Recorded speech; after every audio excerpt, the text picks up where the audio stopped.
Hey y'all, what's good, loves? I hope you all have been doing well and taking care of yourself. I hope that you are experiencing newness and all things of goodness, love, peace, and purity.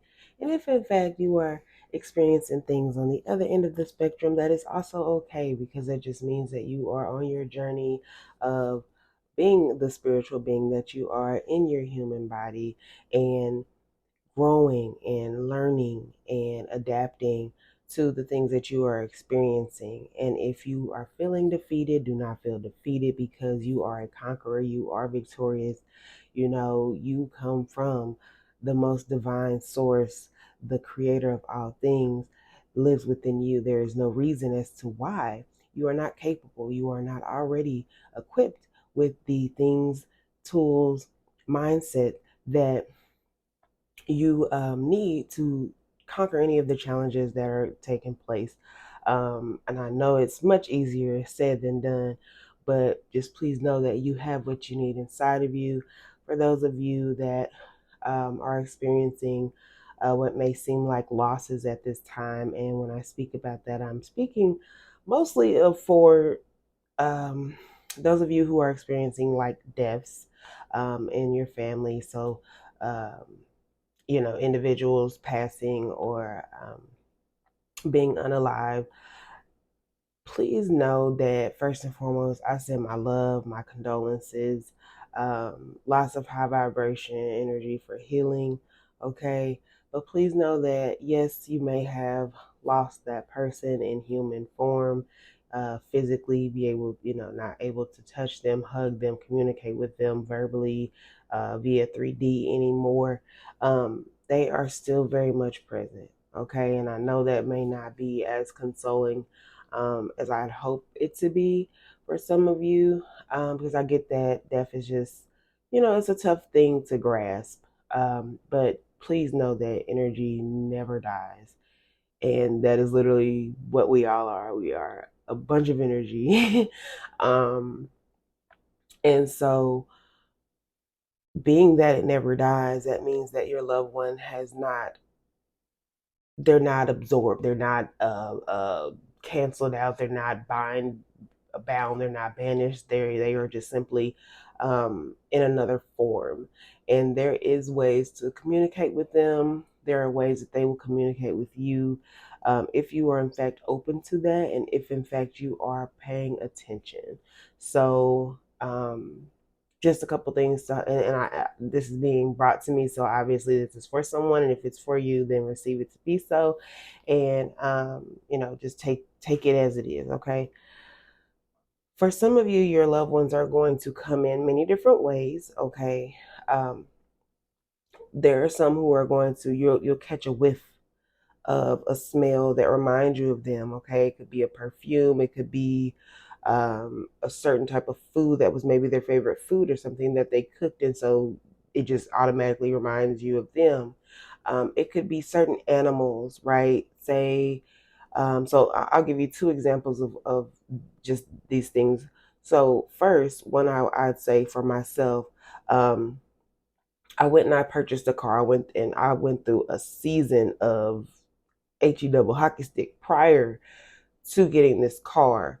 Had a rear end car collision on the side of the highway. Went through homelessness, all kinds of stuff, you name it. Okay, so went through a lot prior to this. Okay, but through that entire season, I just knew that God was using me in a way and just working with me on my journey of just becoming, right.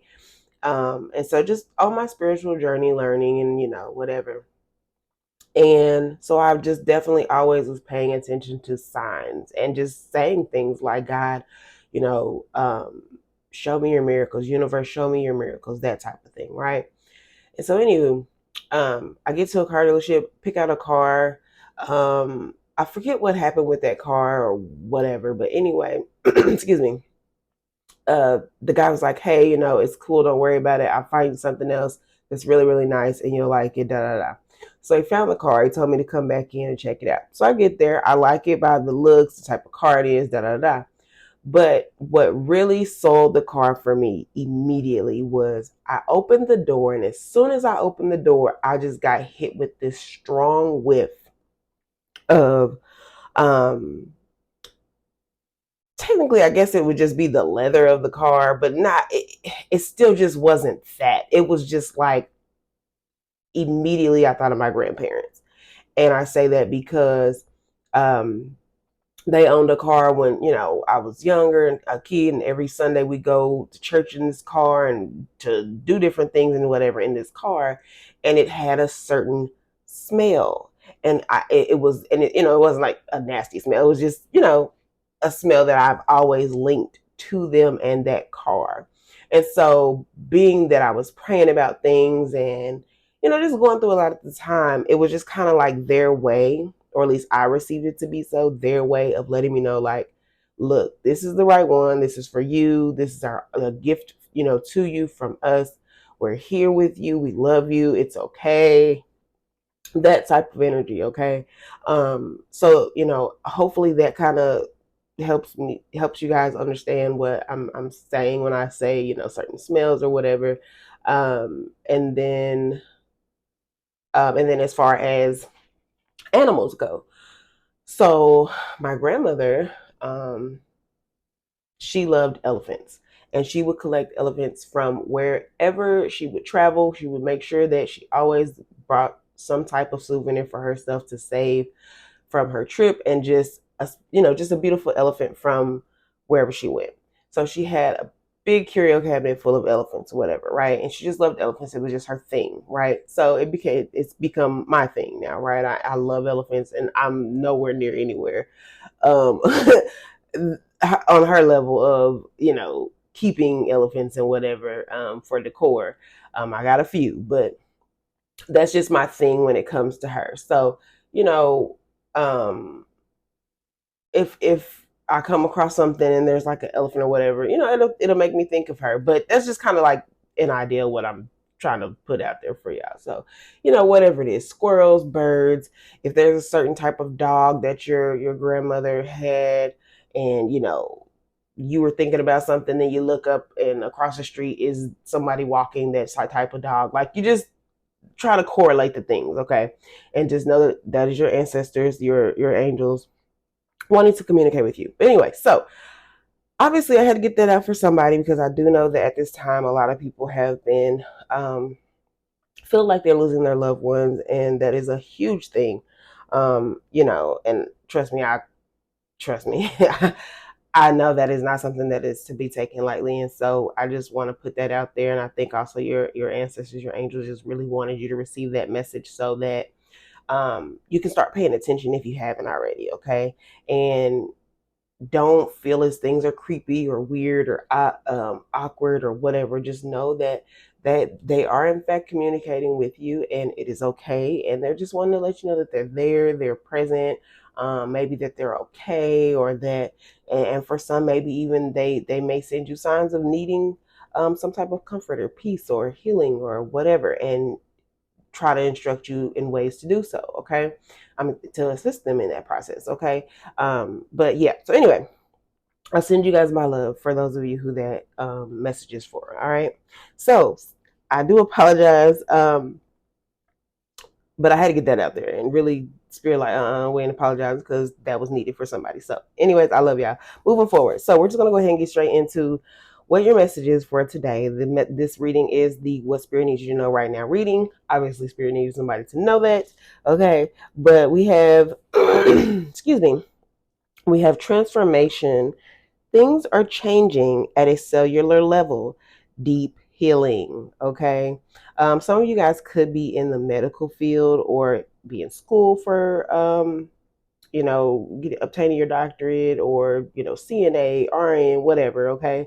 Or your loved one who may have passed on recently, or who you are needing to be more aware of the signs that they're sending you. That could be something that they were into, or they just could be holistic, or big on herbal healing, or you vice versa, whatever. Okay. um you or someone of importance could be an earth sign, or even or even I'm sorry, excuse me, or a sun sign, so a Leo, or fire sign. I mean, not sun sign, but definitely Leo came to me. But Aries or Sagittarius as well. Okay, I'm also getting Taurus, heavily. Okay, cats could have significance for you guys as well. Okay, um, even maybe for some of you guys, Sekhmet could have some type of relevance as well. Um, let's see, the color gold, the crescent moon could have significance. Maybe there will be some type of signs or something significant that takes place around the crescent moon. Okay.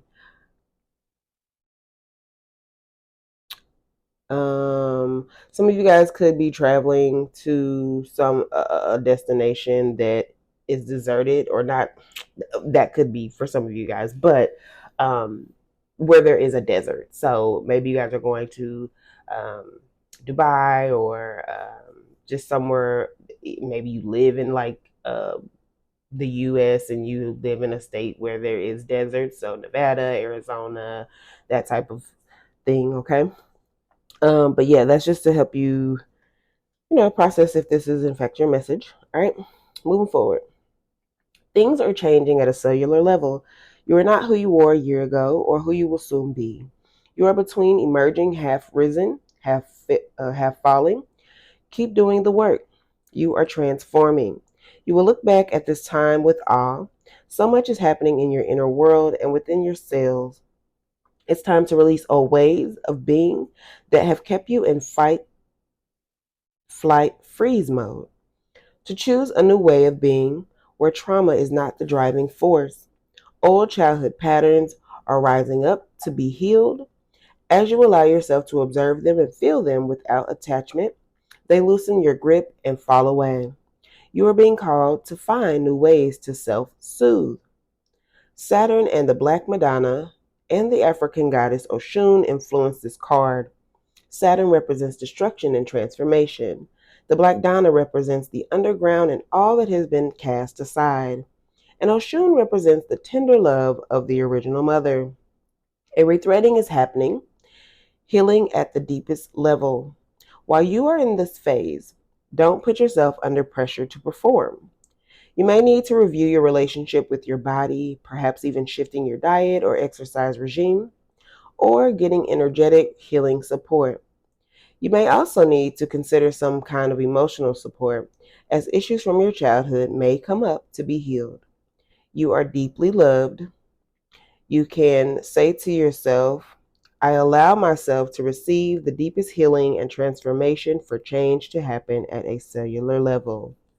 Okay? So that was really beautiful. And I hope that you guys receive that message well. Then we also have don't dim to fit in. All right. So if you have been trying to do what other people are doing just so you can be accepted or whatever's going on, you don't have to do that. It is okay to be yourself. And if people gravitate towards you during that season of displaying who you are genuinely at your core, those are your people. Anybody that you have to put on a show for or change up who you are at your core, if you cannot be yourself, if you have to walk on eggshells, if you have to tippy toe and mute yourself without being able to be free to speak, and careless of the response, and I don't mean that in a, yeah, anywho, um they're just not your people. Okay, and that's okay. And I think that's the part of what some of us have to grasp, is that it's okay if they're not your people. It doesn't mean that there's beef. It doesn't mean that there's hate. It doesn't mean that there's ill wishes. Now, in some cases, it may be. But overall, just because people are not your specific people to go further along on the journey with you, to resonate with you, that does not mean that there's an issue, right? It just simply means that they're just not your people, and that's okay. All right. So anyway, moving forward, don't dim to fit in.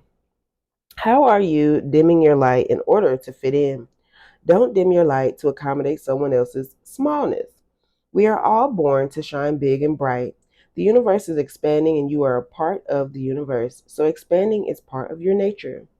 If someone makes you want to retract, notice and slowly back away. They are not for you, and you are not for them. Just said that. Better yet, find it within yourself to expand and shine your light anyway. Flowers don't open and close according to who is walking by. They open and show their beauty regardless. If others don't want to be around you or you make them uncomfortable, it's because you are shining light on the fact that they are dimming to fit in. By choosing to shine bright, you may just inspire them to turn on their light too, or not. Keep your light on anyway. All relationships are essentially an energetic agreement.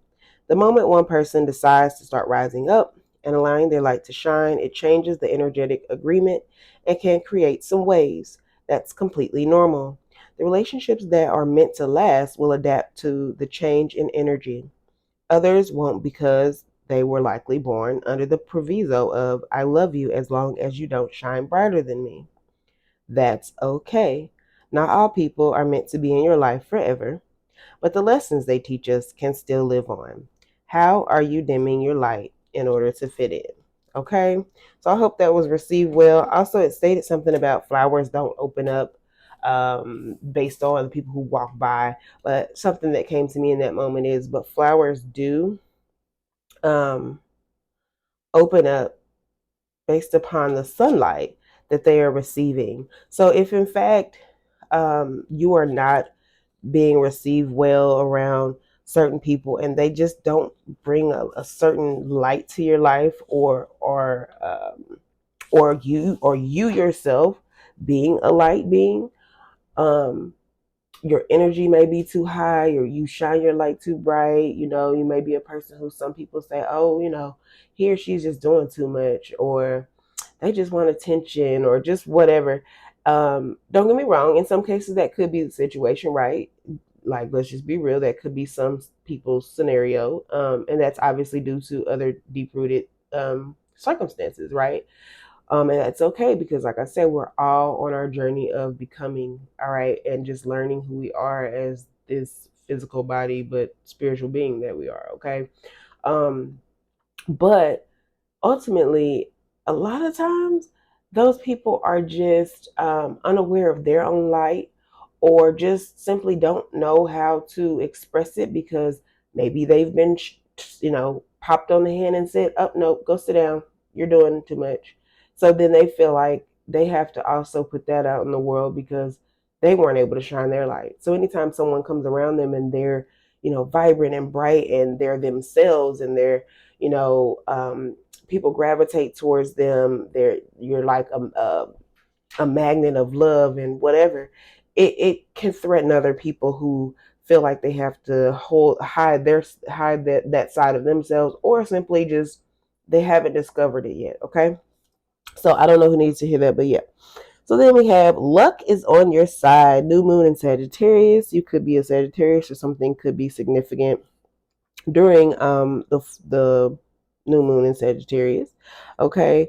Also, the number 58 could have relevance to you, or May 8th or August 5th, which also I'm getting what Taurus and Leo, which was already spoken of earlier during the reading. Anywho, moving forward because I'm trying not to keep this video too long. Whatever is coming your way, it looks set to put a smile on your face. The new moon in Sagittarius can mark the restart of fun after a period of feeling low. The energy is adventurous and even willing to take a few risks. But be careful, you don't bet the farm on something here, as the wheel of fortune is still spinning. This card is about exploring life metaphorically by exchanging big ideas with others or just thinking about your own philosophies. Perhaps it's time to change your mind about something important. It can also signal that a trip away is coming up, if that's something you're working to achieve. But the overall message of this card is that whatever happens next will be some sort of gift, even if that simply means widening your worldview. Be sure to count your blessings, literally, write them down, or say them out loud. You need to laugh more. This is also a wonderful time to start a course of study or teaching. Do not be narrow minded. Start a week of gratitude practice via Facebook, a journal, or a blog. And the teaching in this is Sagittarius is the sun. I'm sorry, excuse me. Sagittarius is the sign of fun, travel, exploration, and the great cosmic quest. It's the sign of big ideas. Its energy is expansive, upbeat, lucky, and divine. The new moon in Sagittarius exudes all this, as does this card whenever you draw it. Nothing is set in stone with Sagittarius, and an optimistic energy could attract all matter of good things if you tap into the energy by expecting the best. I'm also getting, because it's talked about travel, and I also got earlier with the transformation card. Now, some of you guys could be moving to, I got like Vegas or just one of those states, where there's desert. You will be in a very lucky season when you move there. Just a lot of things will begin to just come together for you, will start happening. So if that is you who was already planning to do that, or you just recently moved to one of those places, yeah, definitely, yeah, enjoy that. I'm definitely getting somebody's definitely about to be in their winning season for sure. I'm also getting that for those of you guys who take part in scratch offs, lottery tickets, just anything of nature of trying to flip your money. Okay, because I don't really want to say the G word. Um, Go for it at this time. Okay. Luck is on your side. All right. But yeah, so I think that is going to be the end of this reading. I try to keep it, you know, uh, as short as possible, but yeah, that ain't really work. It is what it is. Spirit be needing y'all to get these messages. But yes, take care. I hope you guys receive what you need to receive from this reading. I love y'all. I will do some more readings soon. And 2222 is coming up. So love y'all. See ya.